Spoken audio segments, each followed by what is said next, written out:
Quan tinguis la intenció de disculpar-te amb algú, recorda que existeix una paraula que hauria d'estar totalment prohibida.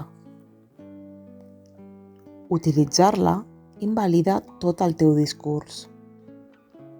El fet de dir «perdona'm, però…» mostra que la teva disculpa no és del tot sincera i que tan sols ho has fet per quedar bé amb l'altra persona. Si la veritable raó és justificar el fet pel qual t'estàs disculpant, millor deixa-ho estar. Perquè mai un «però» va resultar ser tan molest.